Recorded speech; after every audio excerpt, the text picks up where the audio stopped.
The Lost Game. In the Train, April 23rd through 27th, 1945. It is Tuesday morning, the last week of April 1945. At Salapel, open trucks arrive in the square. In quick order, we are loaded onto trucks and driven out of the camp to the train station. Muldorf Station. Thousands of striped male uniforms, thousands of gray women's uniforms pour from hundreds of trucks straight onto hundreds of boxcars. 100 to a car.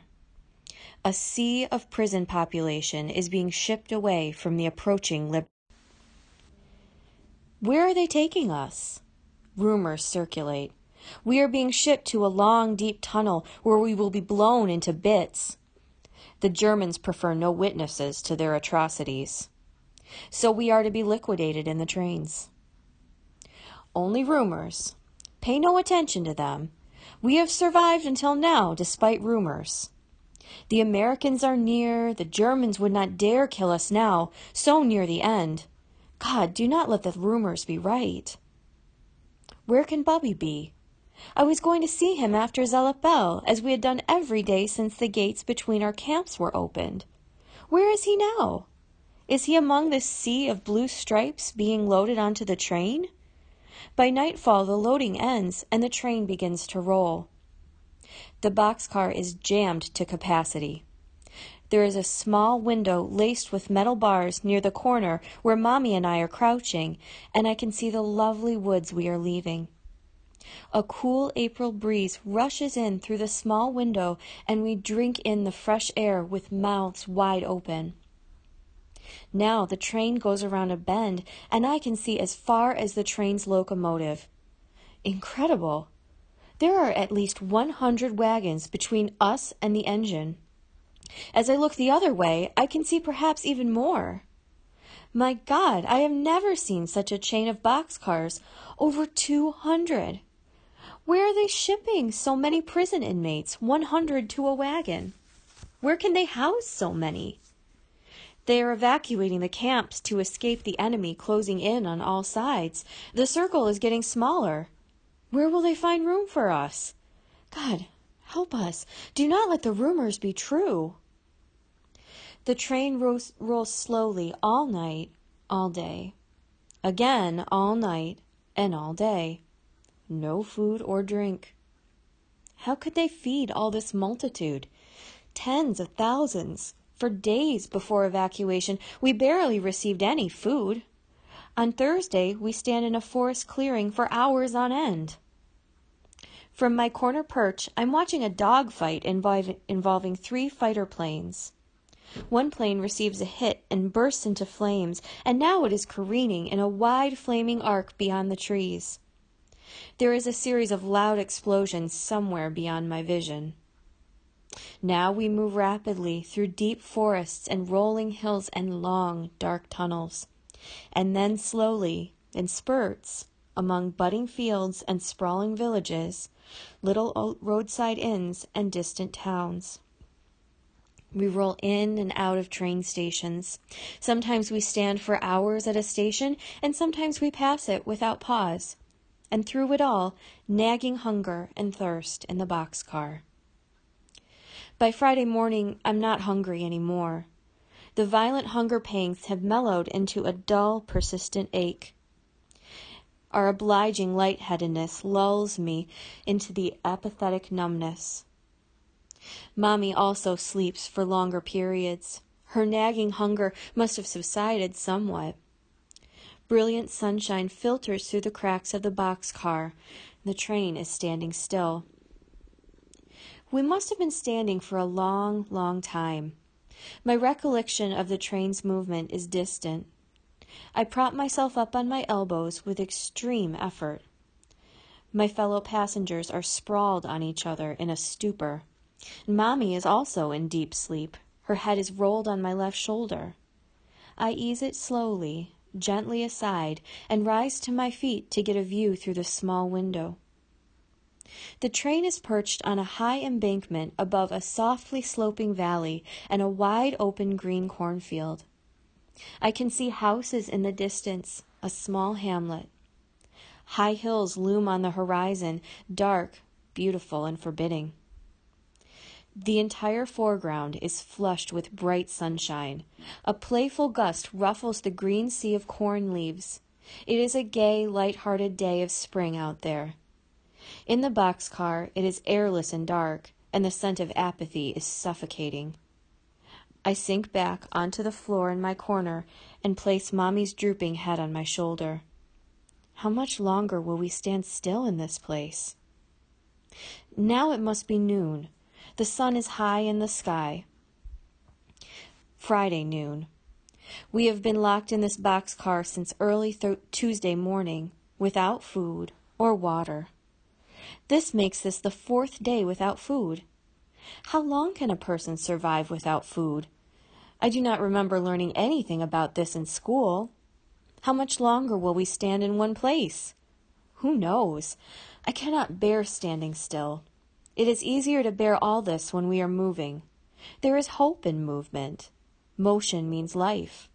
It's insufferable just to stand in one place aimlessly, endlessly, locked in, crowded, thirsty, suffocating from lack of air. Why are we standing here so long? My shoulder is getting tired. I shift Mommy's head to my lower arm. It chafes. Mommy's hair is very short, and the bristles are stiff and prickly. Mommy opens her eyes. Why don't you sleep a little, Ellie? Why don't you get a little rest? I'll sit upright so you can put your head in my lap. All at once the boxcar's doors are wrenched open, and cold air rushes into the wagon. 2 men in striped uniforms leap into the car, shouting, "We are free! We are free! Get out of the wagon!"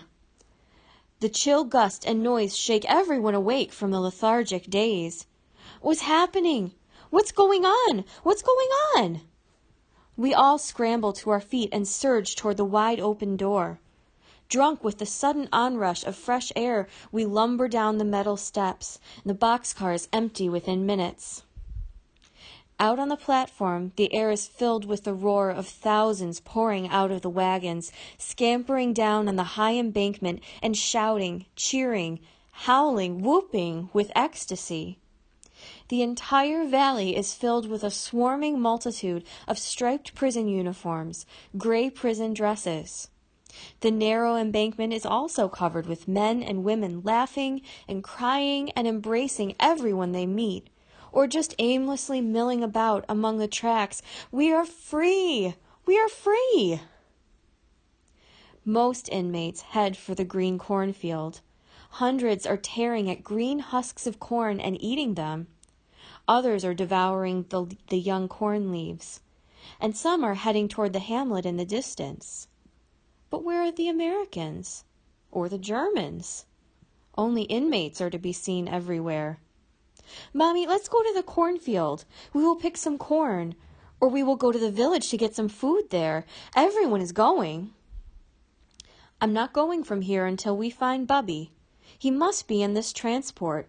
We must find him. How can we find him? That's impossible. There are thousands and thousands of people dispersed in every direction. He might have gone to the fields or to the village.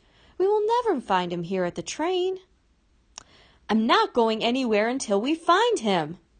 Mommy's despair spills over into fury and panic. I'm not going anywhere. Then, having spent the last ounce of her energy in her angry outburst, she continues in a low, tired voice. He could not go to the fields. He could not get off the steep embankment. He has no strength to walk, even. He must be here somewhere among the boxcars, or maybe he is in one of them. He might have been too weak to get off. He may just be helplessly lying there in one of the abandoned boxcars. We start on a long trek along the endless row of boxcars and peer into each. Most of the cars are not empty. There are men and women lying about in the dark interiors, and we call to them, asking about Bubby. Not one of them answers. Are they asleep? Are they dead? Should we climb into each wagon and see if any of them is Bubby? But Mommy trudges on, and I follow. There are many others who, like us, simply plod along the tracks. But they do not seem to be looking for anyone. They are simply walking about in a daze. We address these walkers. We inquire about Bubby, but they do not answer. They do not seem to hear. Many lie about on the ground, on the tracks, on the metal steps leading to the boxcars. They seem unaware of what is going on all about them. And Mommy and I crash ahead from one boxcar to another in a futile search for my brother. The bulk of the prisoners has left the embankment. The valley is covered with a carpet of prison stripes. Mommy, there is no point in hanging about here. The train is endless. We cannot look into every single wagon. Let's go and try to get some food. I'm not leaving until we find Bubby. I'm not leaving until we find Bubby. I'm not leaving until... Bubby! He is limping toward us, slowly, deliberately dragging his tattered, injured leg. Bubby! I cannot believe my eyes! How can this happen among the thousands we meet face to face? He, too, was looking for us near the train. Bubby is in very poor condition. He is barely breathing. His wound has opened and blood is trickling down his leg. His face is badly bruised from a brutal kick he had received. Who kicked him in the face? When? He cannot remember. The three of us sit on the embankment, and all around us inmates are disappearing. We are almost alone. Suddenly, there is the shout of rapid gunfire. Another volley, now louder. Squirts of red slash the green valley. Shrieks of pain and panic are interspersed with rounds of shooting. Inmates are dropping among the cornstalks like toy tin soldiers, and their bodies rapidly form large red piles among the green corn. Zurück in die Wagonen! Back into the wagons. Los! Los! Orders shouted in hysterical German accompany incessant gunfire, and the multitude, like a giant torrent, surges toward the embankment. The shooting continues, and the mad upward rush is intermittently blocked by the bodies rolling downward among the ranks. Back into the wagons! What happened? Where are the Americans? Within minutes, the embankment is swarming with inmates. Many bleeding from heads, shoulders, abdomens, limbs, running, limping, tottering toward the wagons. Mommy, Bubby, and I scramble to our feet and hurry toward the nearest wagon in the segment reserved for women. Mommy tears a piece off her skirt and ties the cloth about Bubby's head as if it were a kerchief. Here, you are a woman now. No one will notice the difference. I want you to come into our boxcar. I will take care of you. In the insane rush, no one pays heed, and before the boxcar fills to capacity, the doors are slammed shut from the outside, and the train begins to roll immediately. The sun is setting. From the small, barred window, I can see the green valley studded with pools of blood and hundreds of prone bodies in striped uniforms. The train picks up speed and rolls past the valley of the dead and the dying. Where to? What happened to our liberation? Why are we back again in a German prison car? Are we being herded like cattle to slaughter? Is this all a game? A sinister, cruel diversion? My God, is it our destiny to be pawns in a game? When will the game be over? We are once again prisoners locked behind bars, still hungry, thirsty, dazed, and very tired. Except those who are lying dead in the cornfield. For them, the game is over. Their bid for freedom was silenced suddenly, arbitrarily. Have they lost the game, or have we?